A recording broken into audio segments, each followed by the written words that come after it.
فكيف كان نكير أولم يروا إلى الطير فوقهم صافات ويقبض ما يمسكهن إلا الرحمن إنه بكل شيء بصير أمن هذا الذي هو جند لكم ينصركم من دون الرحمن إن الكافرون إلا في غرور أمن هذا الذي يرزقكم إن أمسك رزقه بل لجوا في عتو ونفور أفمن يمشي مكبا على وجهه أهدى أمن يمشي سويا على صراط مستقيم قل هو الذي أنشأكم وجعل لكم السمع والأبصار والأفئدة قليلا ما تشكرون قل هو الذي ذرأكم في الأرض وإليه تحشرون ويقولون متى هذا الوعد إن كنتم صادقين قل إنما العلم عند الله وإنما أنا نذير مبين فلما رأوا زلفة سيئت وجوه الذين كفروا وقيل هذا الذي كنتم به تدعون قل أرأيتم إن أهلكني الله ومن معي أو رحمنا فمن يجير الكافرين من عذاب أليم قل هو الرحمن آمنا به وعليه توكلنا فستعلمون من هو في ضلال مبين قل أرأيتم إن أصبح ماؤكم غورا فمن يأتيكم بماء معين صدق الله العلي العظيم وصدق رسوله النبي الأمين الكريم.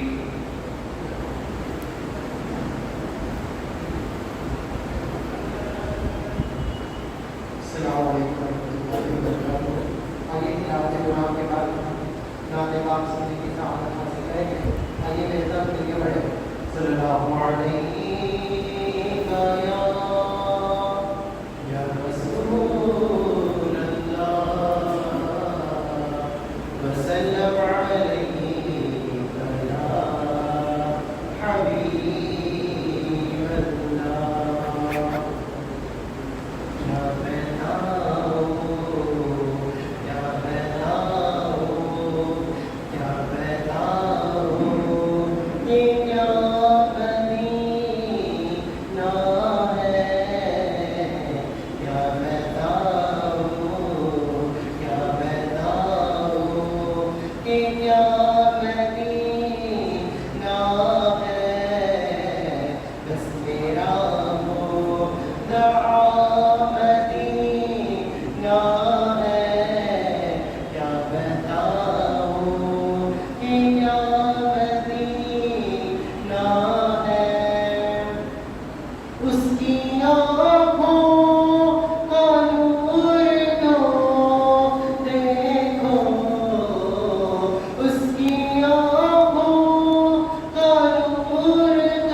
دنیا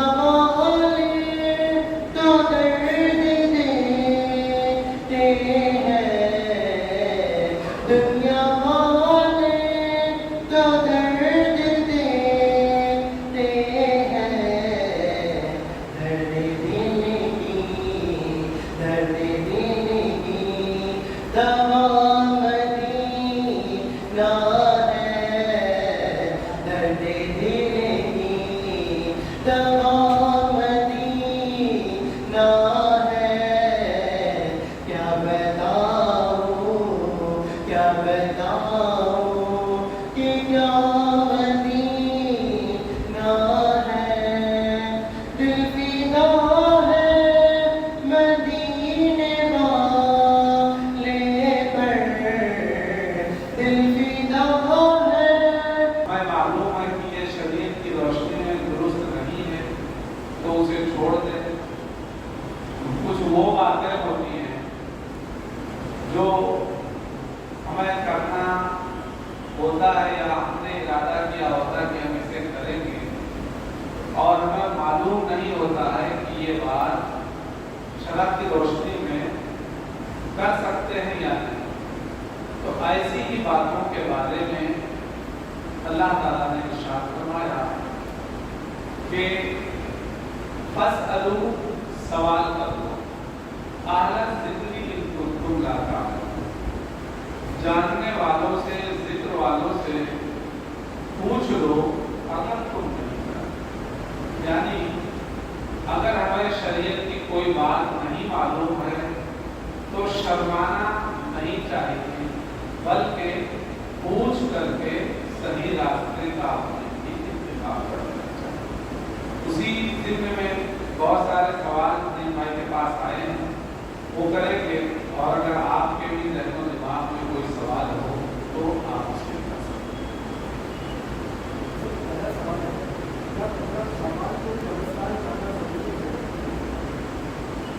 دیکھیے، قبرستان جو جانے کا مسئلہ ہے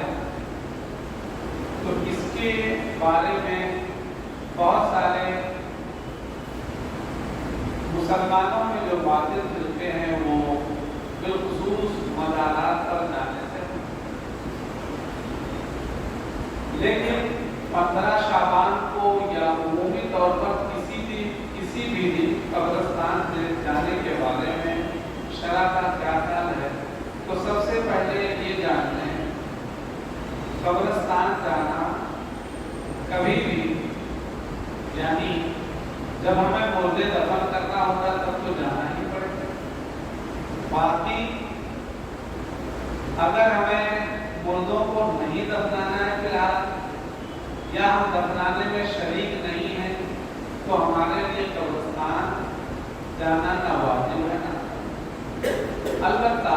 15 شعبان کو قبرستان جانا یہ سنت نبوی صلی اللہ علیہ وسلم۔ حدیث پاک میں کہ حضرت سیدہ عائشہ صدیقہ رضی اللہ تعالی عنہا فرماتی ہیں کہ ایک رات میری آنکھ کھلی تو میں نے دیکھا کہ آقا کریم صلی اللہ تعالی علیہ وسلم بستر پر موجود ہیں، تو میں آپ کے پیچھے گئی، یہاں تک کہ میں نے دیکھا کہ آقا کریم صلی اللہ علیہ وسلم وہی جو روضہ نبی صلی اللہ علیہ وسلم کے سامنے قبرستان ہے، جنت البقیع جسے ہم کہتے ہیں، آپ وہاں پر قبرستان تشریف لے گئے۔ حضرت عائشہ صدیقہ رضی اللہ تعالی عنہا اس وقت اللہ کے رسول صلی اللہ علیہ وسلم کی چادر اوڑھے ہوئے، تو آپ کی نظروں سے اللہ تعالیٰ نے اس کو پردے ہٹا دیے اور آپ نے دیکھا کہ آقا کریم صلی اللہ علیہ وسلم جہاں پر تشریف فرما ہے، جہاں پر کھڑے ہیں، وہاں پر رحمت کی جھماجھم برسات ہوئی۔ تو سرکار دو عالم صلی اللہ علیہ وسلم اس عظیم رات میں قبرستان گئے تھے، آپ تشریف لے گئے، اس لیے اس رات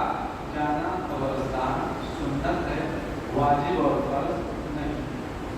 اور قبرستان جانے کے بارے میں احادیث میں اس طریقے سے بھی آیا ہے बात का जो मफ़हूम है आपको बताया जा रहा है कि अपने माँ बाप के कब्रों की ज़ियारत जुमा और जुमेरात को करना चाहिए। उनके लिए जाकर के दुआए मग़फ़िरत करना चाहिए। अगर आपके रेंज में हो कब्रिस्तान जाना तो आप चाहें। रेंज में से मुराद ये है कि अब फिलहाल आप मुंबई में, आपके माँ बाप की कब्र मुंबई में है तो आप जा सकते हैं तो जाएं। मिसाल के तौर पर आपके माँ बाप में से किसी की कब्र गांव में है, आपके आबाई गांव में जो बहुत दूर है, तो आपको जुमा जुमेरात को जाने से रहे तो आप उनके लिए दुआ मग़फ़िरत कर सकते हैं। अलबत्ता उस दिन जाना और उनके लिए दुआ मग़फ़िरत करना जिसे पाक का मफ़हूम है कि अगर इंसान से माँ बाप की खिदमत में ज़िंदगी में कुछ कोताही रही होगी तो अल्लाह ताला उन दोनों दिनों की ज़ियारत की बरकत से उस कमी को माफ़ कर। तो कब्रिस्तान जाना ये सुन्नत है। किसी जो है उसकी ज़ियारत करना और हदीस पाक में आया है कि इब्तिदाए इस्लाम में अल्लाह के रसूल सल्लल्लाहु अलैहि वसल्लम ने इसे मना फरमाया था। मुस्लिम शरीफ की हदीस पाक है, कुन्तु मुरीदुकुम अन ज़ियारतिल क़ुबूर अला अज़ूरुहा, मैंने तुम्हें कब्रों की ज़ियारत से मना किया था तो आगाह हो जाओ अब कब्रों की ज़ियारत किया करो। मना करने की वजह क्या थी और इजाज़त देने की वजह क्या हुई? क्योंकि इब्तिदाअन जब मुसलमान अमवात नहीं थी, सिर्फ काफिरों की ही कब्रें थी, तो अल्लाह के रसूल सल्लल्लाहु अलैहि वसल्लम ने मना फरमाया कि कब्रों पर जाओ। और जब मुसलमान शोहदा हो गए, बहुत सारे मुसलमान अपनी मौत से इंतकाल कर गए, उनका वक्त पूरा हुआ इंतकाल कर गए, तो जब मुसलमानों की कब्रें हो गई तो रसूलुल्लाह सल्लल्लाहु अलैहि वसल्लम ने इजाज़त अता की। तो हदीस पाक को देखते हुए हम कभी भी अगर कब्र की ज़ियारत करते हैं तो गोया कि हमारा हदीस पाक पर अमल है और ये फर्ज या वाजिब नहीं।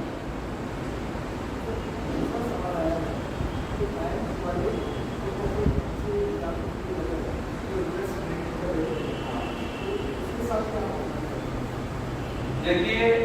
ये जो बैंक से इंटरेस्ट मिलता है इसे उर्दू में आप सूद कह सकते हैं,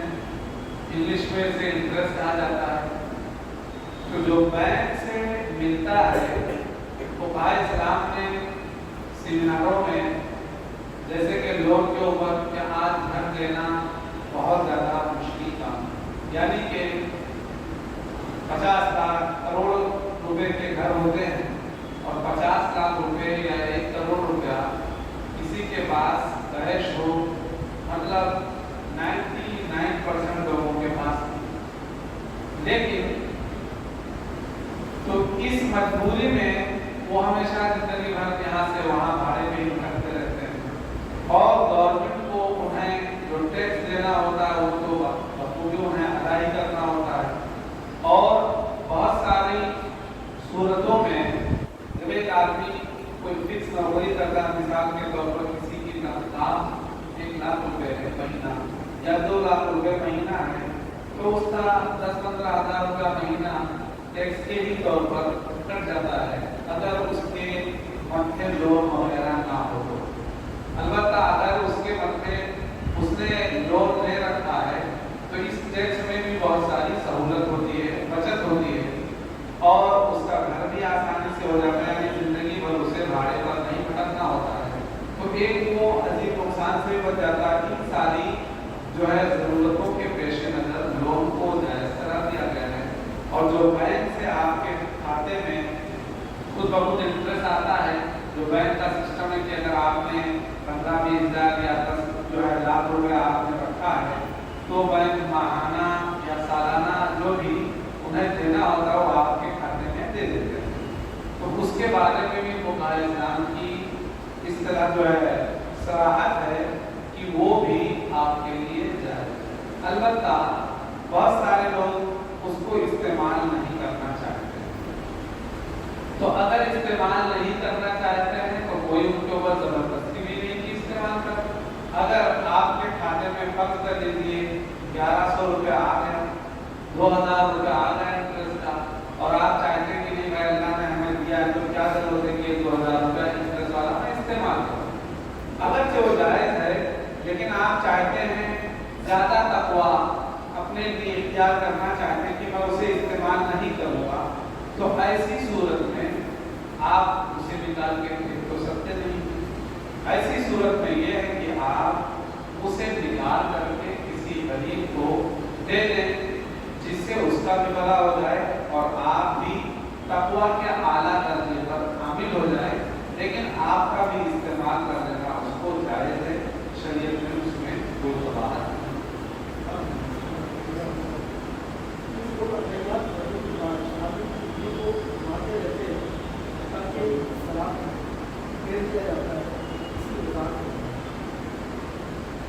دیکھیے نماز میں کوئی بھی عمل مقرر نہیں کیا جاتا، یعنی ایک رکعت میں جب کوئی بھی کام ہے تو آپ کو اسے ایک بار کرنا ہے سوائے تسبیحات۔ مثال کے طور پر ایک رکعت میں آپ کو ایک ہی بار قیام کرنا ہے، ایک رکعت میں آپ کو ایک ہی بار رکوع کرنا ہے، اور 2 سجدے تو شریعت میں پہلے سے ہی فرض ہیں، تو کوئی بھی کام مقرر نہیں کرتا ہے۔ سورہ فاتحہ بھی آپ کو ایک ہی بار پڑھنا ہے، اسی طریقے سے تشہد میں بھی آپ کو ایک بار اٹھانا ہے، بار بار اس طریقے سے اٹھانا نہیں۔ حدیث میں اس کا کوئی ذکر نہیں ملتا ہے کہ بار بار انگلی اٹھائی جائے، اس کا کوئی ذکر نہیں ہے، تو بار بار انگلی اٹھانا نہیں چاہیے، بلکہ یہ صراحت ملتی ہے کہ جب ہم شہادت تک پہنچے اشہد ان لا الہ پر، تو اپنے ہاتھ کا حلقہ بنا، یعنی بیچ کی انگلی اور انگوٹھے سے حلقہ بنا لیں، اور شہادت کی انگلی اشہد ال پہ اللہ پہ جو ہے کھڑی کریں، اٹھائیں، اور الا اللہ پہ گرا کر کے ہاتھ سیدھا کر لیں۔ یہی سنت سے ثابت ہے اور ایسا ہی کرنا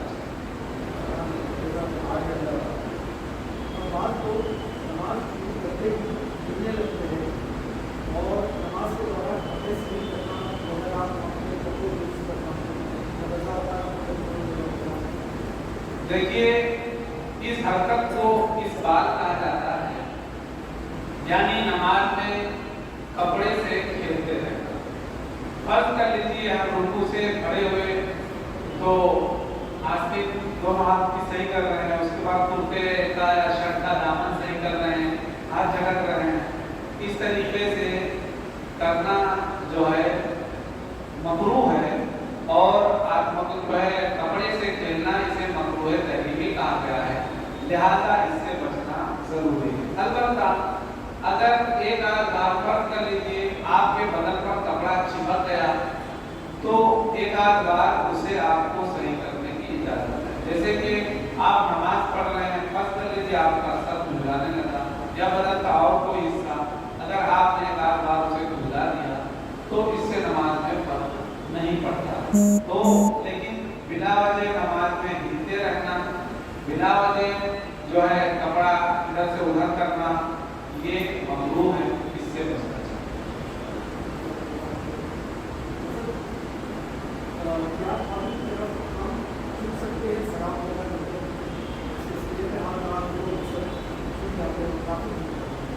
دیکھیے ابھی اس دن فجر میں اس بارے میں سرکار دو عالم صلی اللہ علیہ وسلم کے بارے میں ہمیں کیسا عقیدہ رکھنا چاہیے، عقیدے بیان کرتے ہوئے بتایا گیا تھا کہ آقا کریم صلی اللہ علیہ وسلم کا احکام جس طریقے سے مسلمانوں پر زندگی میں ضروری تھا، ایسے ہی بعد وصال بھی روزے پر احترام ضروری ہے۔ اب اگر ہم اور آپ روزے رسول صلی اللہ علیہ وسلم پر حاضری دیتے ہیں تو ہمیں وہاں پر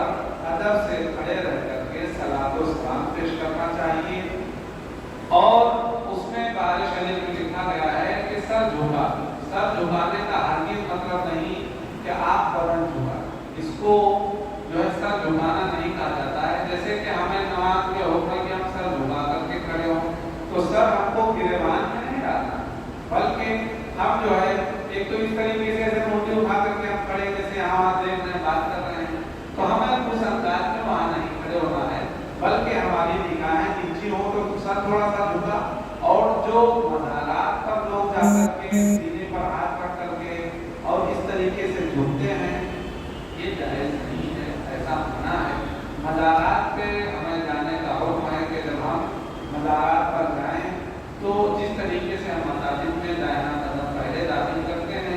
ایسے ہی وہاں جائیں اور ہم سلام کریں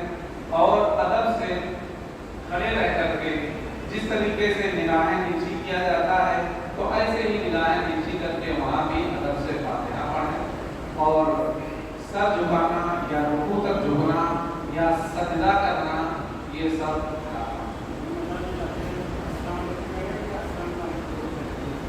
دیکھیے السلام علیکم ورحمۃ اللہ وبرکاتہ بھی اگر آپ نے کہا تو بھی آپ کا سلام ادا ہو جائے گا، یا السلام علیکم یا اہل القبور کہا تو بھی آپ کا ادا ہو جائے گا۔ اب اہل القبور کہنے کا مطلب یہ ہے کہ اے قبر والوں تم پر سلامتی ہو۔ اب ہم بہت جگہ مزار پر جاتے ہیں تو اولیاء کرام رضوان اللہ تعالیٰ علیہ اجمعین کی مزارات بنائی جاتی ہے، بسا اوقات وہاں پر ایک ہی ولی کا جو ہے مدفون ہوتے ہیں، تو اس وقت بعض لوگوں نے جو ہے ادباً اور احتراماً اس طریقے سے سلام کا سکھایا کہ اس طریقے سے آپ سلام کریں، السلام علیکم یا صاحب المزار یا السلام علیکم یا ولی اللہ، اس طریقے سے اگر آپ سلام کریں تو یہ بھی زیادہ ادب کی بات ہے۔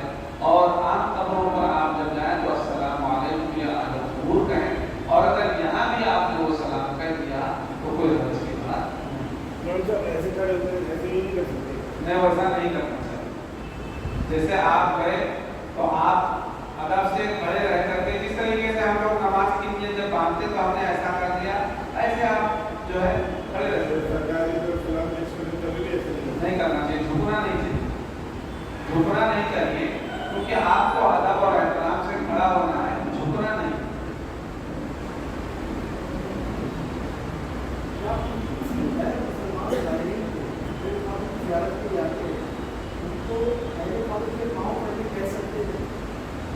دیکھیے کیسا ہے،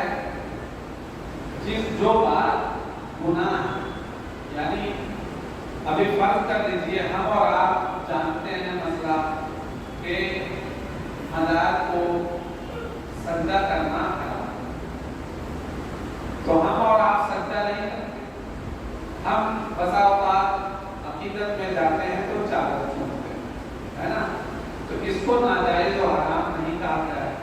چادر چومنے کے لیے جھکنا الگ بات ہے اور صرف جھک کر کے تعظیم کرنا الگ بات ہے۔ جیسے کہ ماں باپ کا آپ ہاتھ پر چوم سکتے ہیں، ظاہر سی بات ہے۔ اسی طریقے سے کوئی دینی طور پر معظم شخص ہے، کوئی عالم ہے، کوئی ولی ہے، کوئی پیر ہے جو باحیات بھی ہیں، اگر آپ کے سامنے وہ آتے ہیں تو آپ ان کا ہاتھ چومتے ہیں یا بسا اوقات لوگ ان کا قدم بھی چومتے ہیں، تو اسے جھکنا نہیں کہا جائے۔ آپ قدم چومنے کے لیے نیچے گئے ہیں، یہ الگ چیز ہے، اور صرف جھک کر کے تعظیم کرنا یہ الگ چیز ہے۔ مثال کے طور پر قدم چومنا جائز، سرکار دو عالم صلی اللہ علیہ وسلم کے بھی قدم مبارک کو صحابہ چوما کرتے تھے، دست اقدس کو چوما کرتے تھے، تو ظاہر سی بات ہے آپ صلی اللہ علیہ وسلم اس وقت جب صحابہ نے قدم چوما ہوگا یا آپ کھڑے رہے ہوں گے یا بیٹھے رہے ہوں گے، تو اب ظاہر سی بات ہے جب قدم کسی نے چومنے کے لیے ارادہ کیا تو اس کو اپنا منہ تو نیچے لے ہی جانا ہے۔ قدم چومنے کے لیے کسی کا پیر تو اٹھایا نہیں جا سکتا ہے کہ پیر اٹھایا جائے گا تو ادھر میں شامل ہو جائے گا، تو قدم چومنے کے لیے آپ کو منہ نیچے لے جانا ہے، تو یہ جھکنا جو منع ہے وہ نہیں ہے، یہ آپ قدم چومنے کے لیے گئے تو یہ الگ ہے، اور جھک کر کے صرف تعظیماً جھکنا یہ الگ چیز ہے، وہی کرنا۔ حضرت جبرائیل علیہ السلام نے جب معراج میں بلانے کے لیے سرکار صلی اللہ علیہ وسلم کو تشریف لائے تو آپ اس وقت سو گئے، تو اس وقت حضرت جبرائیل نے اپنا منہ اپنے ہونٹ سرکار دو عالم صلی اللہ علیہ وسلم کی قدموں پر رکھ دیا، نہیں چوم دیا، تو اس سے آپ نے آنکھیں کھولا، اور جو ہے پھر اللہ تبارک و تعالیٰ کے نبی کی بارگاہ میں حضرت جبرائیل نے پیغام خدا پیش کیا کہ آپ کو اللہ تعالیٰ نے اپنی ملاقات کے لیے بنایا، تو قدم چومنا یہ بلا شبہ جائز ہے، اور جھکنا تعظیم के लिए ये नाजायज है, इससे बचना ये नाजायज। हाँ, तो किसी जब गुनाह है तो गुनाह के लिए हम न खुद कर सकते हैं न किसी को कह सकते हैं। जो काम हराम है, मिसाल के तौर पर जैसे कि शराब पीना हराम है ना, तो अब ऐसा नहीं कि हम मुसलमानों से कहें कि भाई शराब मत पियो, आप दो लगा के पीते रहो,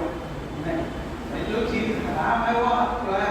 किसी को कह नहीं सकते हैं कि आप करो। जो हराम है तो हराम है, ना हमें करना है ना किसी को कहने के लिए जो है करने के लिए कहना है।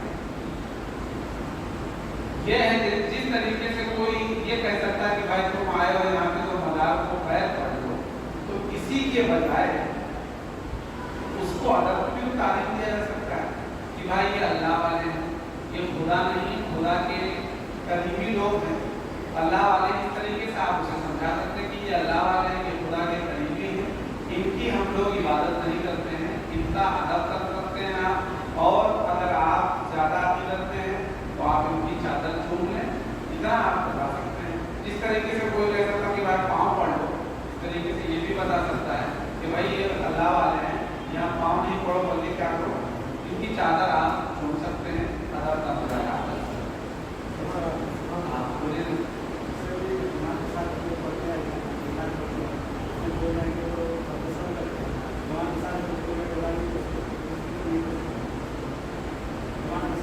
क्या मतलब क्या बोलेगा?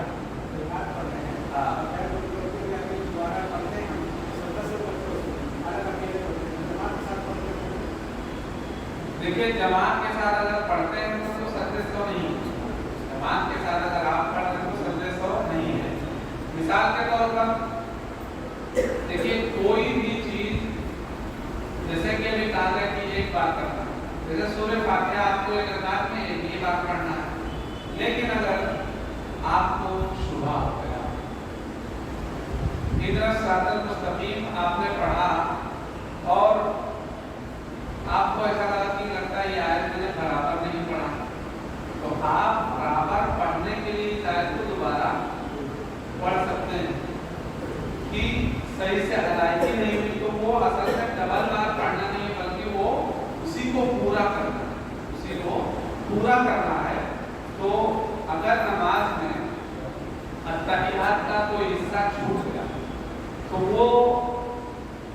आपको पढ़ना वाजिब था, तो अगर आपको याद आ गया तो उसको दोहरानी है, आप उसे पूरा कर लीजिए। और जब जमात से हम नमाज पढ़ते हैं तो हमारे ऊपर से उद्देश्य होते हैं।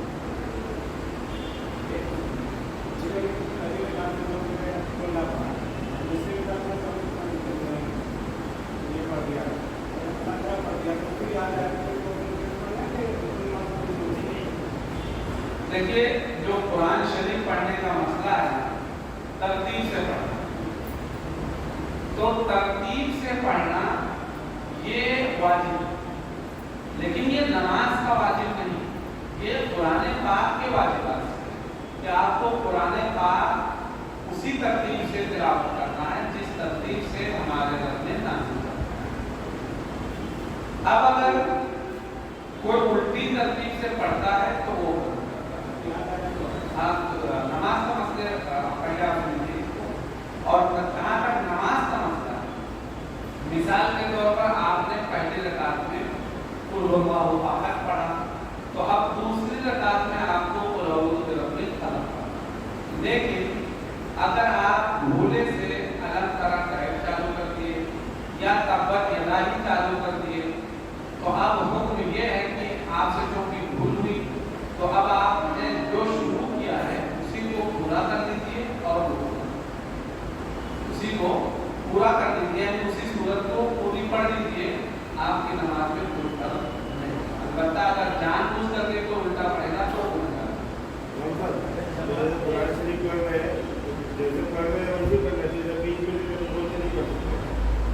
नहीं देखिए बीच में से बोल के कहीं भी आप पढ़ सकते हैं,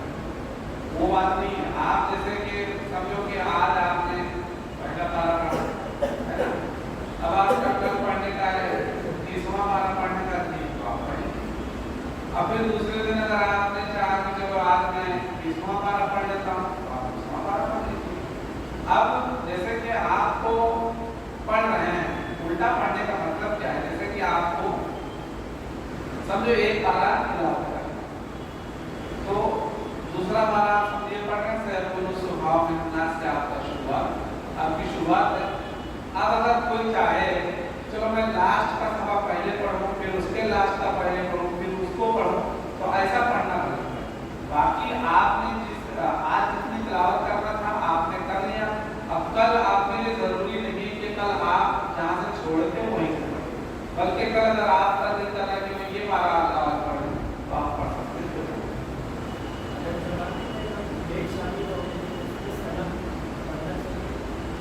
सना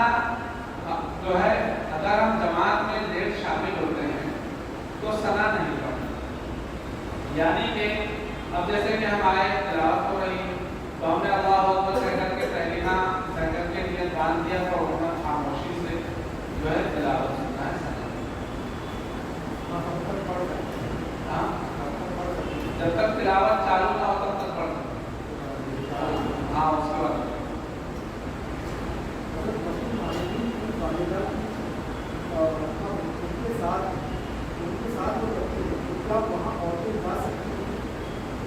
देखिए आमतौर पर कब्रों पर जाने के लिए औरतों को मना है। सिर्फ रसूल पाक सल्लल्लाहु अलैहि वसल्लम की कब्र अनवर पर जाने की आम इजाजत है कि मर्द औरत वहाँ तमाम के तमाम हासिल कर सकते हैं। अब सैयदना मखदूम माहिर रज़ियल्लाहु ताला अन्हु की वालिदा की जो मज़ार आपके मज़ार के साथ है, तो इसका ये मतलब नहीं कि औरतें वहाँ जाएं, मना है तो वहाँ नहीं जाएं। अब इसके वाक़या में आपके कुछ उदाहरण करूँगा। ये गोया की तालीम उम्मत के लिए ही उम्मुल मोमिनीन हज़रत सैयदा आयशा सिद्दीक़ा रज़ियल्लाहु ताला अन्हा का कि सरकार दो आलम सल्लल्लाहु अलैहि वसल्लम का इंतकाल हुआ तो आप रोज़े पर जाती। फिर 2 साल कुछ महीने के बाद में सैयदना सिद्दीक़ अकबर रज़ियल्लाहु ताला अन्हु का विसाल हुआ तो भी आप जाती। फिर जब फारूक आज़म रज़ियल्लाहु ताला अन्हु का विसाल हुआ तो सैयदा आयशा सिद्दीक़ा रज़ियल्लाहु ताला अन्हा ने जाना बंद और इरशाद फरमाया सरकार दो आलम सल्लल्लाहु अलैहि वसल्लम का विसाल होने के बाद मैं जाती रही, मेरे बाप अबू बकर मदफून हुए, मैं जाती रही क्योंकि वो मेरे वालिद हैं। अब हज़रत सैयदना उमर वहाँ पर मदफून हो गए तो मेरे लिए अजनबी है, अगरचे वो उम्महातुल मोमिनीन है, तो अब मैं वहाँ नहीं जाऊँ। तो इस तरीके से गोया कि आपने तालीम दे दिया कि औरतों को मज़ारात पर नहीं जाना। इसके बारे में फुक़हा इस्लाम का थोड़ा सा इख्तिलाफ भी है। बाज़ फुक़हा ने जाने को जायज़ करार नहीं किया। इमाम शाफ़िई रज़ियल्लाहु ताला अन्हु के नज़दीक कुछ ऐसे मसाइल हैं कि उनके यहाँ जवाज़ है, तो ऐसी सूरत में जो है थोड़ा सा इख्तिलाफ है इसके बारे में, लेकिन अहनाफ के नज़दीक यही की औरत है।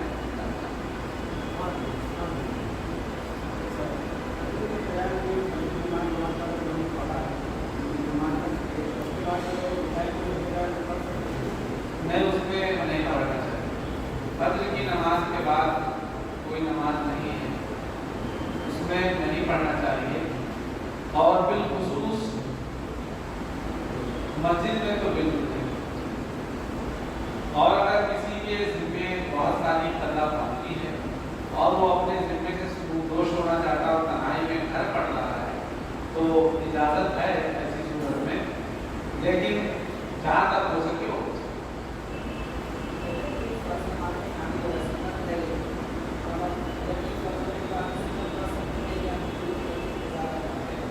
उसमें जो है फजर के बाद में वही जब आपने नमाज से पढ़ लिया तो सुन्नत भी आप नहीं पढ़ सकते। इमाम शाफ़िई रज़ियल्लाहु ताला अन्हु के नज़दीक पढ़ने की इजाज़त है, लेकिन अहनाफ के नज़दीक जो है अगर आपने जमात से नमाज पढ़ लिया या फर्ज अदा कर लिया तो अब सूरज निकलने के 20 मिनट के बाद ही आप वो सुन्नत अदा कर सकते। क्योंकि फर्ज की जो सुन्नत है वो वाजिब की मंजिल में है, इसलिए आप उसे सूरज निकलने के बाद अदा कर सकते हैं, बल्कि अदा करना ही चाहिए।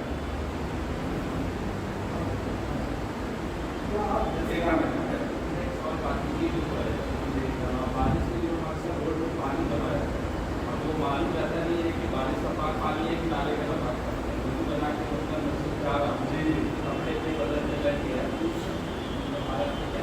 देखिए, जो पाकी और नापाकी का मसला है, तमाम चीज़ें, जिन चीज़ों के बारे में हमें हतमी यानी यकीनी तौर पर हम जानते हैं कि ये चीज़ नापाक है, वो चीज़ नापाक है, और जिन चीज़ों के बारे में हम नहीं जानते हैं उसे नापाकी का हुक्म नहीं। अब जब हम बारिश वगैरह में आते हैं, रास्ते से जो कीचड़ हमारे ऊपर पैर से या गाड़ियों से पड़ जाता है, तो उसकी वजह से कपड़े को नापाकी का हुक्म नहीं दिया जाता, कपड़ा पाक हो। अलबत्ता अगर आपको बिल्कुल एकदम हकीकी यकीनी तौर पर पता है कि नहीं ये पानी जो मेरे ऊपर आ रहा है ये नापाक था, तब आपका कपड़ा नापाक है, नहीं तो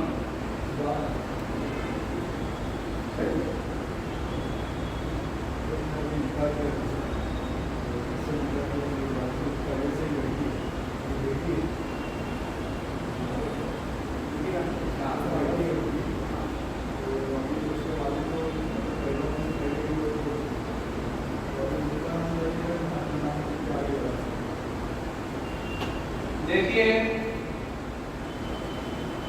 कुरान पाक में 22वें पारे में अल्लाह ताला ने इरशाद फरमाया, मा काना मुहम्मदुन अबा अहदिन मिन रिजालिकुम वलाकिन रसूलुल्लाह, कि ऐ लोगों, हजरत मोहम्मद सल्लल्लाहु अलैहि वसल्लम उनमें से किसी के बाप, उनमें से किसी मर्द के बाप नहीं। इसका दरअसल मसला क्या था? हजरत ज़ैद इब्न हारिसा जो बचपन से गुलाम थे, हजरत खदीजा के, फिर हजरत खदीजा ने उनको पेश किया सरदार की बारगाह में खिदमत के लिए, तो सरदार सल्लल्लाहु अलैहि वसल्लम की खिदमत में थे। तब इनके बाप को पता चला कि मेरा बेटा ज़ैद मक्के में हाशमी घराने में गुलाम है, तो वो आए और सरदार सल्लल्लाहु अलैहि वसल्लम को आपके खानदान के औसाफ दिलाने लगे कि आपका खानदान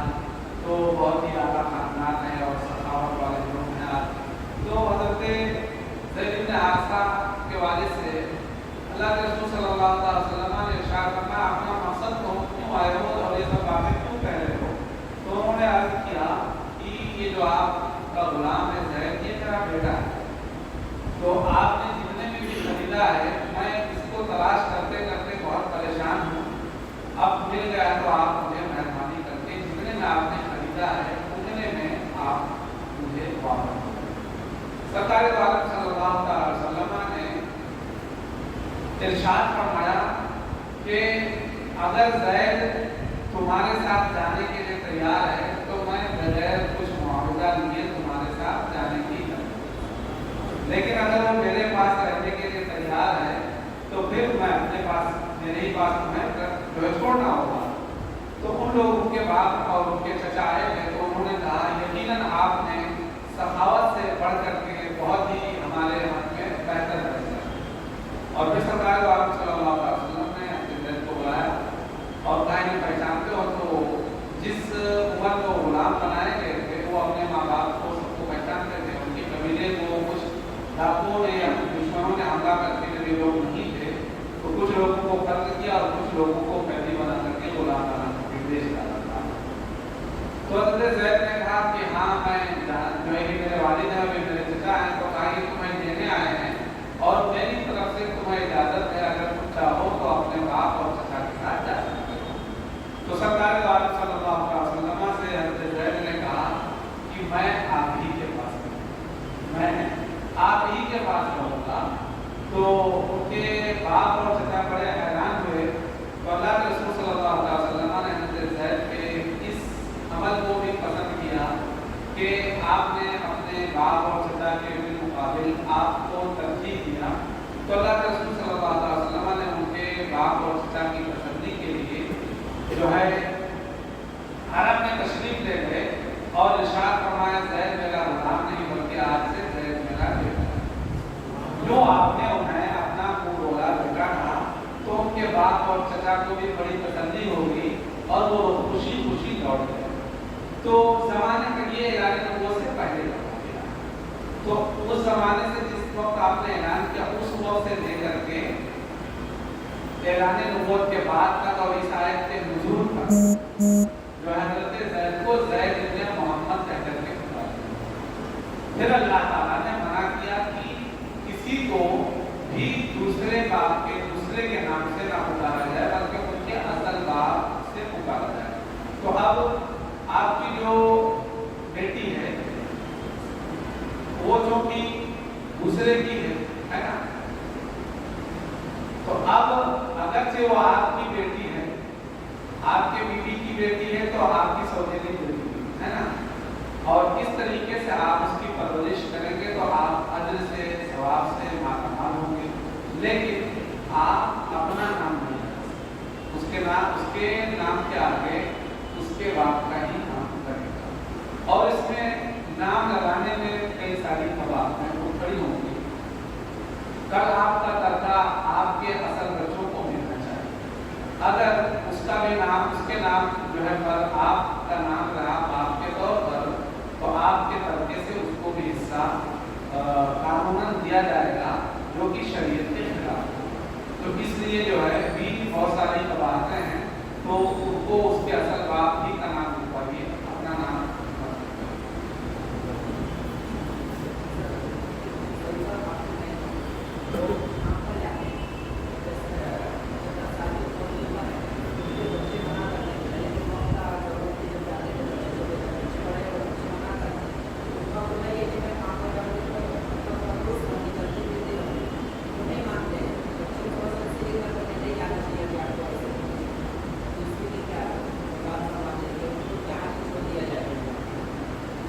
देखिए, किसी का काम करना तो बुरा नहीं, ठीक है। अलबत्ता ये है कि जैसे कि औरतें अगर काम करने जाती हैं जरूरतन, तो अगर से वो बूढ़ी हो उनको अपने पर्दे का ख्याल रखना जरूरी है। और गैर महरमों के साथ जो है जहाँ तक हो सके उनका तन्हाई उनकी ना हो, ठीक, तन्हाई ना हो। अब उनके बच्चे मना करते हैं तो उनका भाई अपनी मोहब्बत है कि अब हम लोग कमाते हैं, वालिदा को जो है उनकी खिदमत कर सकते हैं, लेकिन वो कहते हैं अगर मैंने काम करना छोड़ दिया तो बीमारियां लायक हो जाएंगी, इस तरीके से। तो उनका काम करना तो बुरा नहीं है, अलबत्ता अगर ना करें तो बेहतर है।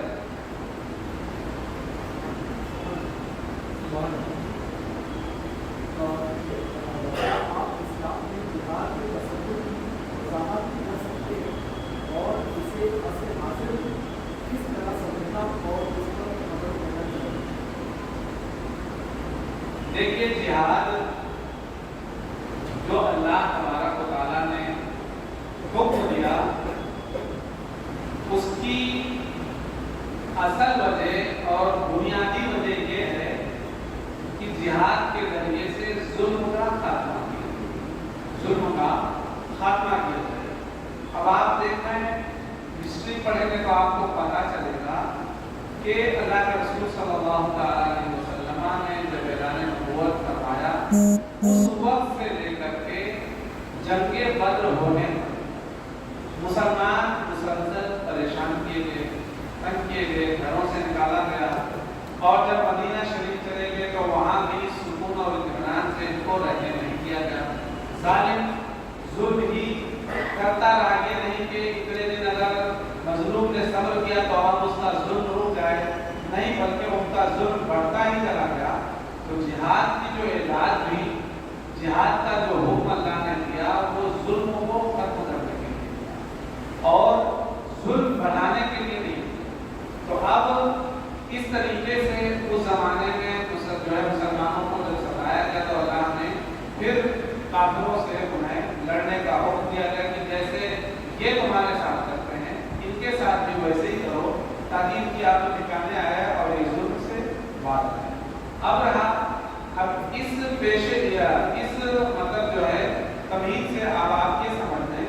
कि जिहाद कभी भी होगा तो वो जुल्म के खात्मे के लिए। अब मिसाल के तौर पर एक फरीक, एक गिरोह दूसरे गिरोह पर जुल्म कर रहा है, यानी एक ताकतवर है एक कमजोर है। अब ताकतवर कमजोर पर जुल्म कर रहा है और एक तीसरा गिरोह है जो ताकतवर है। तो अब अगर वो खामोश रहता है तो गोया कि वो जुल्म में कहीं ना कहीं शरीक है, क्योंकि क्योंकि अगर उसके पास ताकत है तो अपनी ताकत से फिर वो जालिम को रोके, और इसी का नाम है मजलूम की हिफाजत करना और जालिम को जो है उसके किए के मुताबिक सजा देना। यही जिहाद है। किसी के ऊपर बिना वजह जुल्म करना ये जिहाद नहीं है। और जिहाद में तो जब आका करीम सल्लल्लाहु अलैहि वसल्लम या सलातीन इस्लाम जब कहीं फौज भेजते थे जालिमों के खिलाफ लड़ने के लिए, तो वहाँ पर तो तीन बातें कही जाती थी कि जिस जुल्म पर आप या तो इस जुल्म को छोड़ दो, और जिन मजलूमों का आपने हक दबाया है उन्हें वापस कर दो, और अगर नहीं तो फिर आप जो है लड़ने के लिए तैयार। इस तरीके से जो है कहा जाता था, और आज भी यही है कि अगर आपने किसी जालिम से मजलूम का बदला दिला दिया तो ये भी जिहाद में शामिल है।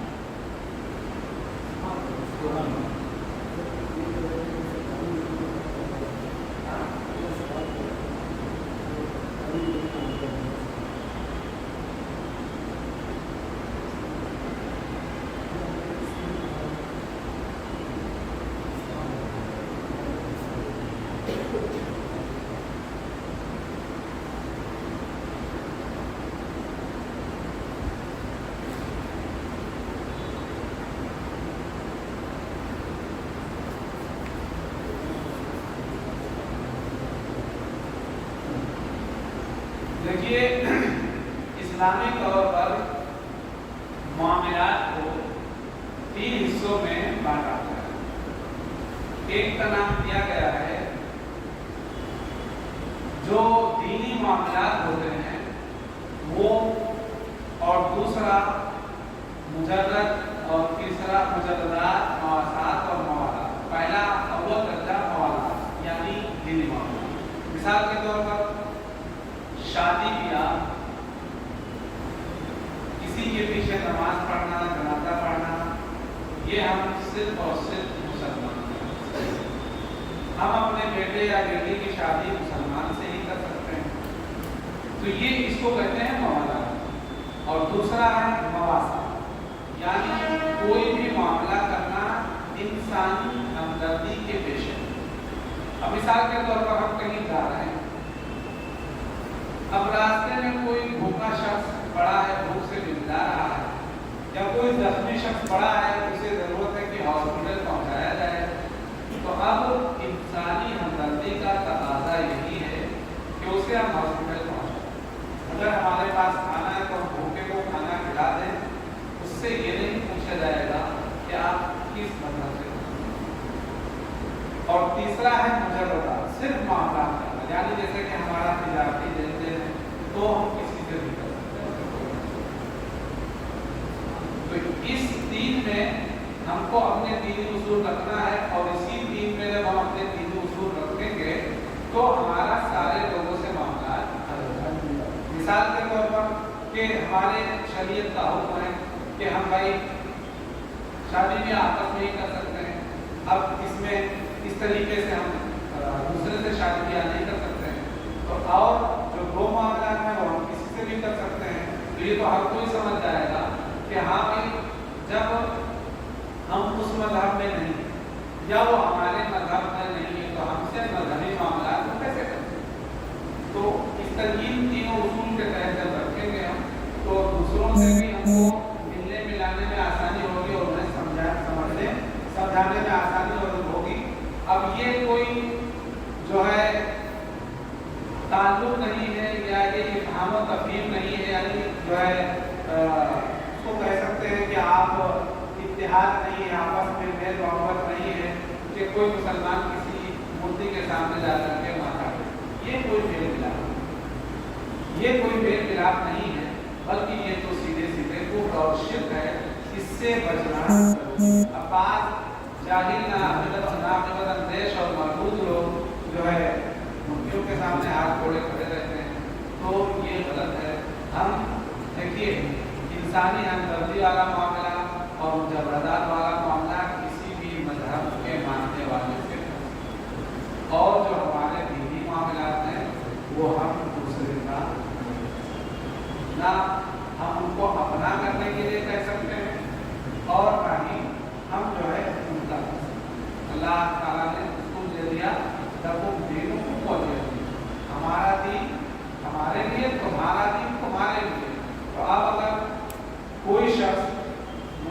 पूजा वाले दिन में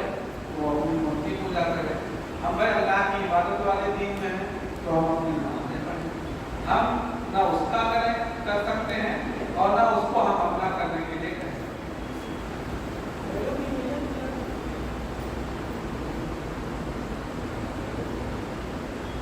देखिए जो मैयत का मसला है, मिसाल के तौर पर अब आपका कोई पड़ोसी है, अब वो इंतकाल कर गया तो उसको आप दिलासा दे सकते हैं, उसको आप जाकर के उसके घर दिलासा दे सकते हैं कि अगर आपको कोई ज़रूरत हो, मिसाल के तौर पर उसके जो मिलने में जाने वाले लोग आ रहे हैं उनके लिए आपने खुशियाँ पेश कर दें कि भाई आप आए हैं, इनके मेहमान हैं या इनकी ताज़ियत करने के लिए तो हमारे पड़ोसी हैं, तो इतना आप ख्याल रख सकते हैं। अलबत्ता आप उसके घर चले गए, उसको आपने जो तसल्ली के अल्फाज बोलना है उसको आपने अफसोस का इजहार कर दिया, इसकी कोई इजाज़त है। अलबत्ता आप जैसे कि फर्ज कर लीजिए कोई काफिर है तो अब कोई मुसलमान जाए शमशान घाट, ये गलत है, ये नहीं कर सकता है। अलबत्ता फर्ज कर लीजिए कोई काफिर है और उसको कोई ले जाने वाला ही नहीं है, उसके घर से कोई ले जाने वाला नहीं, अकेले रहता तो हमारे क्या तो आप पड़ोस में है तो आपने अगर उसको वहाँ पहुँचा दिया तो इसमें कोई गुनाह नहीं होना चाहिए। इसके बारे में इंशाअल्लाह थोड़ी तफसील और बाद में आपको बता दी जाएगी। लेकिन जब उनके लोग मौजूद हैं, आपने तसल्ली के दो बोल को बोल दिए, इसकी इजाज़त है, उनके घर में आप जा करके जो है जिसे हम और आप लोगों में ताज़ियत करना कह सकते हैं तो इतना आप कर सकते हैं। बाकी कोई उनके शमशान घाट जाए या उनके मरघट जाए इसकी इजाज़त जैसे अभी काम करते हैं, मालवान बनाते हैं तो सामने वाली पार्टी को बोलते हैं कि 12 रुपये का बिकेगा, अच्छा माल है तो 12 रुपये का बिकेगा, वो 15 का बिक गया तो उसको 12 के पैसे दे देगा कि 15 के दे देगा? अगर आपने उसको जैसे कि तय नहीं किया, हाँ, तिजारती लेन देन में दो तरीके के मामला होते हैं। एक तो ये फिक्स हो गया कि आपसे समझो फ्रूट का जैसे आप करते हैं, फ्रूट के हिसाब से काम करता है, जैसे कि आपने बागीचे के मालिक से फ्रूट खरीदा, अब 6 रुपया किलो आपने खरीद लिया या 12 रुपये किलो आपने खरीद लिया। अब उससे उसको कोई मतलब नहीं कि आप उसको 25 में बेच रहे हैं कि 8 में बेच रहे हैं। 12 में खरीद के आप 25 में बेच रहे हैं कि 8 में बेच रहे हैं, उससे कोई मतलब नहीं, उसको उसका मिल जाता है। ठीक है, एक तो खरीदारी इस तरीके से होती है और एक खरीदारी इस तरीके से होती है जैसे फ्रूट मार्केट वगैरह में जो चलता है वो ये कि बागीचे वाला बोलता है कि आप इसको बेचें। फर्ज कर लीजिए आप लाख रुपए का बेचेंगे तो आप 20,000 रुपये उसमें से आपको उसको आप चाहे पार्टनरशिप का धंधा कह लें या कमीशन वाला मामला कह लें, जो भी कहना है उसको आप नाम दे सकते हैं। तो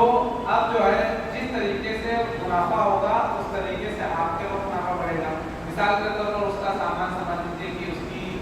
उसका मतलब इरादा है कि मुझे इसमें 80,000 रुपया मिलना है। अगर उसने कह दिया कि ठीक है इसमें 80,000 रुपया के हिसाब से आप बेच डालें,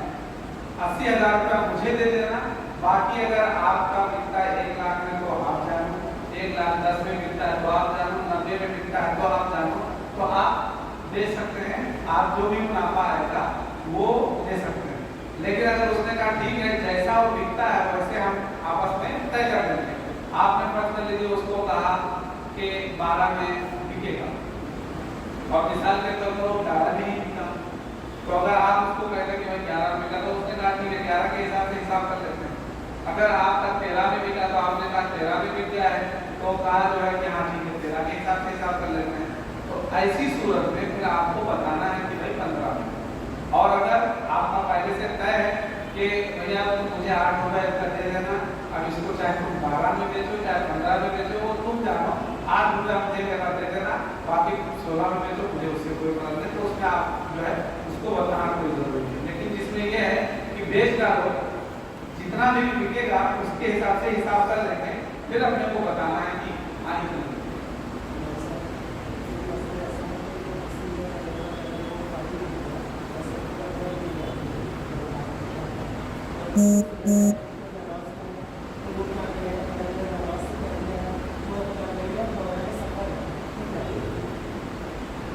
देखिए पेशाब का कतरा अगर गिरा, अगर कतराने की बीमारी है तब तो नमाज हो जाएगी, नमाज हो जाएगी अगर उसे कतरे की बीमारी है।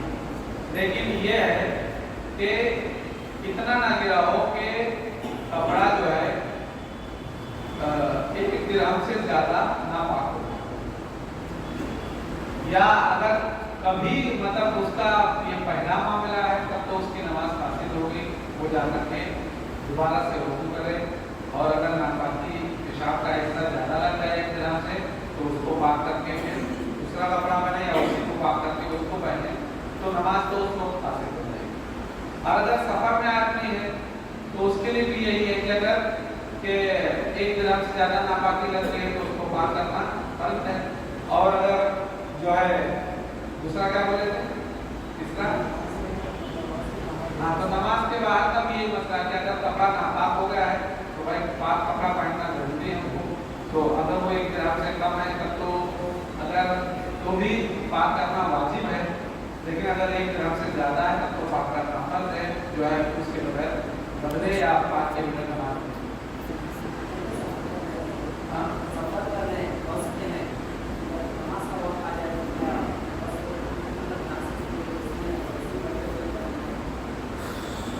देखिए अगर बस रुकने का चांस नहीं है तो आप अगर बैठे बैठे पढ़ लेते हैं तो भी आपको उसकी कज़ा बाद में करना चाहिए, और अगर बस रुकती है तो फिर आपको करके पढ़ना।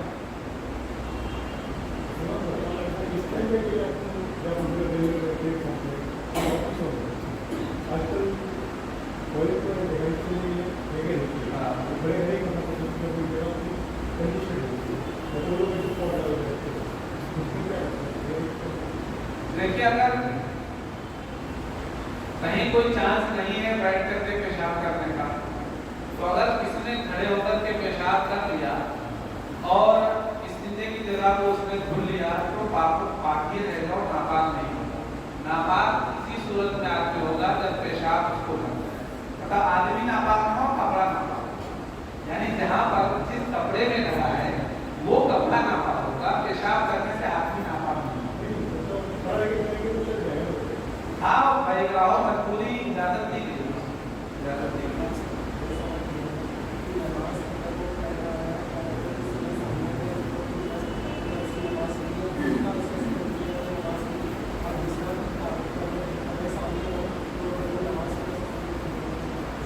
कब्र के सामने बगैर किसी दीवार के हाई जो है या पर्दे के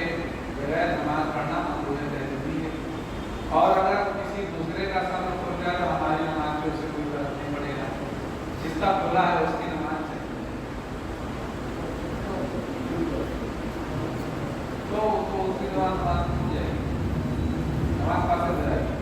ऑफिस वगैरह में ऐसे इनॉग्रेशन वगैरह ओपनिंग वगैरह तो ऐसा पूजा होती है ना, ऐसा तो उसमें बैठा कैसा है तो खासा वगैरह देते हैं,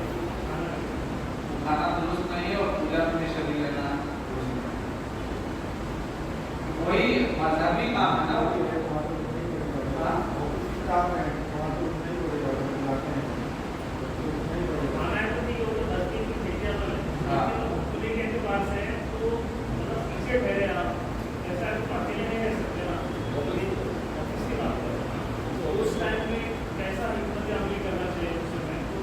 देखिए उस टाइम पे आदमी को ऐसी हिम्मत अमली करना चाहिए कि अगर ज़्यादा कुछ ये जो है मसाइल मामलात हैं तो इस अंदाज में वहाँ रहे कि वो मजलिस से जुड़ा रहे, मतलब ये भी हो कि भाई आपके ऊपर ये भी है कि मतलब इनको हमसे दुश्मनी है या ये मामलात में, और अगर कोई ऐसा है जो समझता है या समझ सकता है तो उसको समझा देना चाहिए कि भाई ये दीनी काम है, और क्योंकि मैं आपके दिन में नहीं हूँ, आप मेरे दिन में हो, तो इसलिए आप अपना करो और हम उसको अपने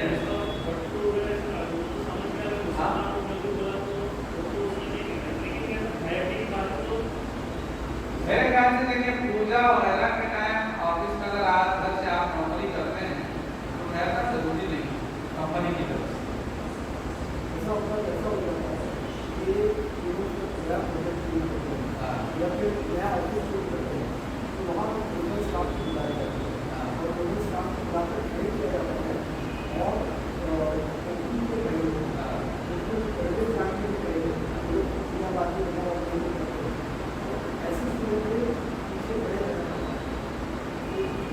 जैसे दिया बातें वो करते हैं तो अपना कर लें वो,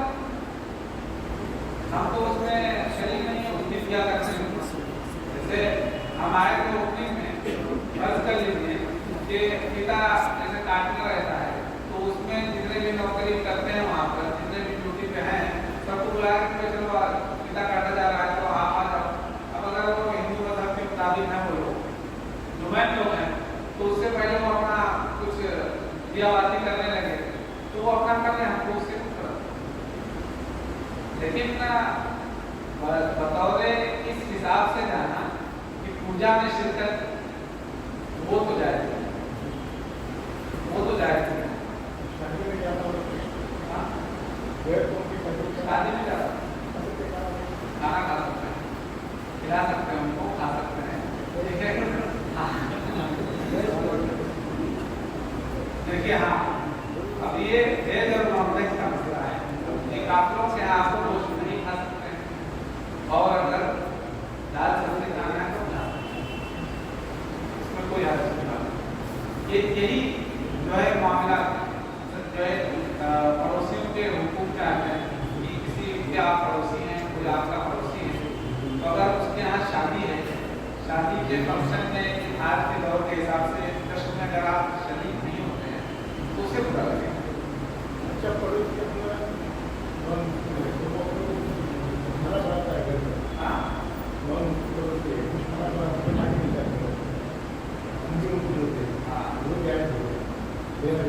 लेना देना जायज है, अलबत्ता उसके यहाँ से गोश्त आप नहीं खा सकते, गोश्त नहीं खा सकते। और अगर यह है कि वो लोग कोई नापाकी चीज खाने में डालते हैं, जैसे बहुत सारे आइटम में शामिल डालते हैं, तो अगर ऐसे लोग हैं तो फिर उनके यहाँ का खाना अगर से आपने ले लिया फिर भी खाए नहीं, अगर कोई काफी नहीं मेरी बात नहीं उसको इमाम साहब, वुज़ू बनाकर सोने को कहा जाता है, एक नफली अमल है, ठीक है, और सोने से वुज़ू टूट जाता है तो फिर वुज़ू बनाकर सोना चाहिए, मतलब ये अमल जब वुज़ू टूट ही जाएगा मैं सो जाऊँगा तो देखिए बावजू सोना सुन्नत है, बावजू सोना सुन्नत है, तो अब वजू सोने से हमारा टूट जाएगा इसलिए हम वजू नहीं बनाएंगे, ये कोई अकलमंदी का काम है, ठीक है। यानी वजू तो कभी ना कभी हमारा टूटता ही है, तो जैसे बावजू रहने से रिस्क में बरकत है, तो अभी हमारा वजू टूट गया, हम पेशाब करके आए, फिर थोड़ी देर में जाने वाले हैं 1-2 घंटे में, तो इसलिए वजू नहीं बनाए तो ये थोड़ा मतलब जरूरी नहीं है। लेकिन अगर कोई आदमी हमेशा बावजू रहना चाहता है तो रह सकता है, अलबत्ता जैसे कि उसको मालूम है कि मैं फौरन जाके 2 मिनट में सोने ही वाला है ना, तो अब वजू करने की क्या जरूरत है। तो सबसे साफ और सही बात है कि वजू करने से आपको सवाब मिलेगा, वजू करने से आपको सवाब मिलेगा। अगर से सोने से आपका वजू टूट जाता है आपको उससे मतलब नहीं, लेकिन वजू करने से आपको सवाब मिलेगा, सुन्नत और अमल होगा, आप वजू कर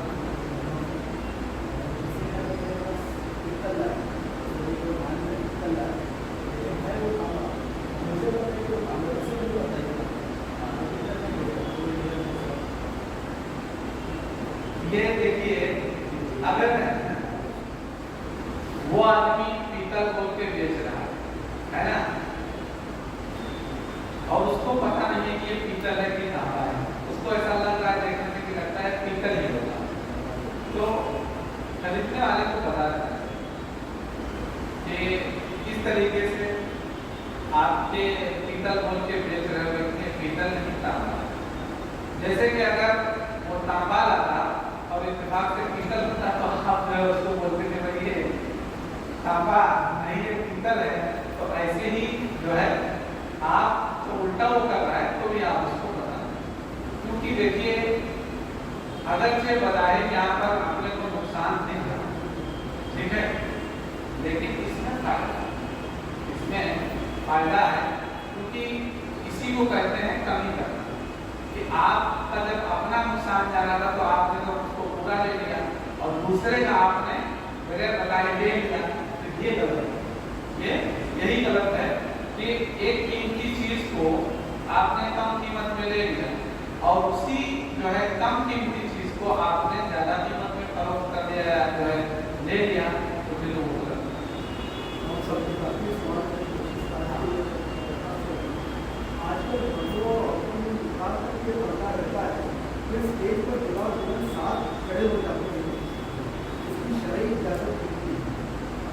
देखिए बेपर्दा रहने की इजाजत शरअन को एक पल के लिए नहीं है, ठीक है, एक पल के लिए भी नहीं है। अब जो लोग ऐसा करते हैं वो गलत करते हैं। भाई शरअन तो जो चीज है वो चाहे निकाह से पहले हो या निकाह के बाद, पर्दा दोनों हाथों में। बहुत सारे जगह हम लोग निकाह पढ़ाने जाते हैं, जब तक निकाह पढ़ाते हैं तो लोग इधर चादर डाल देते हैं, उसके बाद में फिर मैदान खाली हो जाता है। तो इस तरीके से आदमी को तो इस तरीके से किसी भी मुसलमान को नहीं करना चाहिए। जैसे औरतें जब शादियां होती हैं तो बहुत सारे लोग सूझबूझ से वहाँ पर स्टेज लगाते हैं, एक तरफ औरतों को कर दिया, दूसरे तरफ मर्दों को कर दिया। अब औरतों के सामने हैं तो उनका चेहरा खुला है तो उससे कोई हर्ज की बात नहीं है। अलबत्ता मर्दों के सामने जवान औरतों को चेहरा खोलना नहीं है। तो मेरी कमाई पे मेरे माँ बाप का कितना हक है और बीवी बच्चों का कितना?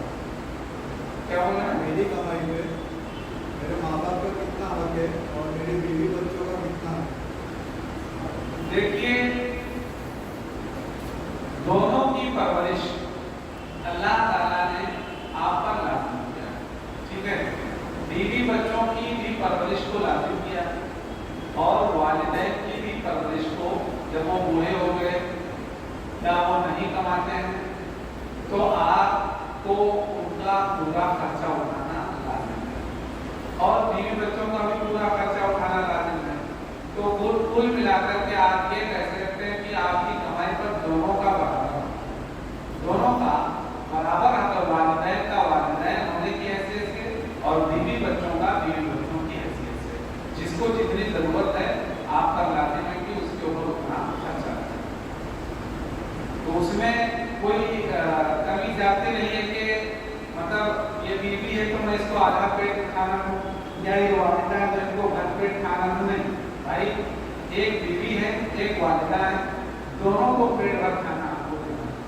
दोनों के लिबास का आपको एहतराम करना है, दोनों के दवाई दरमस का जो भी लगता है वो आपको एहतराम करना है। उसमें ये नहीं कहा जा सकता है कि आप 10,000 कमाते हैं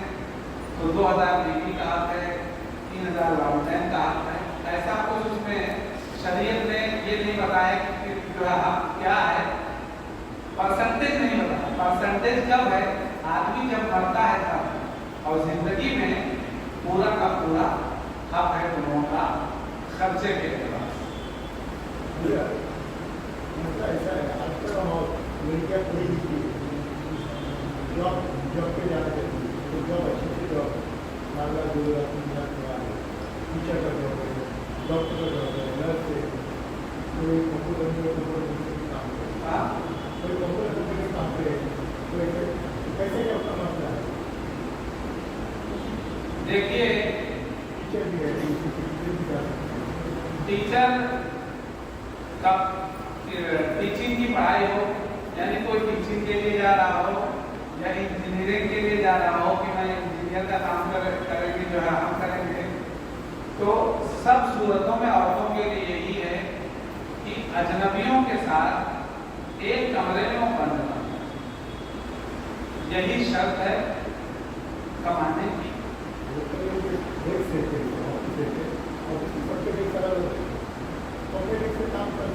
अपने डेस्क पे अगर अपने जैसे कि पास कंपनियां बना के देती है कि भाई इस जगह पर इस केबिन में आपको बैठना है, फलां केबिन में फलां जो है वो बैठना है, अजनबी से आपका कोई लेन देन नहीं है, और काम के एतबार से जैसे कि सिस्टम है बातचीत करना फोन पे या मतलब किसी भी एतबार से रात होती हो तो उसमें तो इजाज़त है, अलबत्ता तन्हाई में बैठने की इजाज़त नहीं। अगर तन्हाई में कोई जवान औरत किसी अजनबी के साथ बैठती है तो वो हराम की मुकद्दम है और सख्त गुनहगार है। तो अब वो चाहे स्कूल में पढ़ाने जाती हो या कंपनी में जॉब करने जाती हो, ये बातों की बात कामयाब तिजारत का काम करती थी। तो अब भाई तिजारत जब कर रही है, कोई सामान औरत बेच रही है या मर्द बेच रहा है, तो उससे खरीदने के लिए कोई भी आ सकता है। तो उस टाइम जो खरीदारी की बातें होती हैं वो की जा सकती है, बातें तो उतने की तो इजाज़त है। बंद कमरे में तन्हाई में मर्दों के साथ औरतों का बैठ करके काम करना ये दुरुस्त है। इसके अलावा अगर है तो सही है, वरना तो सही है। अल्लाह ताला की बात में दुआ है कि अल्लाह ताला हमें आपको इन सब बातों पर कहने सुनने से ज़्यादा अमल की तौफीक अता फरमाए। मौला करीम तेरी बारगाह में दुआ है कि हम सब ने जो सुना और ध्यान हुआ इसमें तो लफ्ज़िश हो तो हम अपनी गलतियों से तौबा करके हमारी तौबा को कबूल करना और दीनी बातों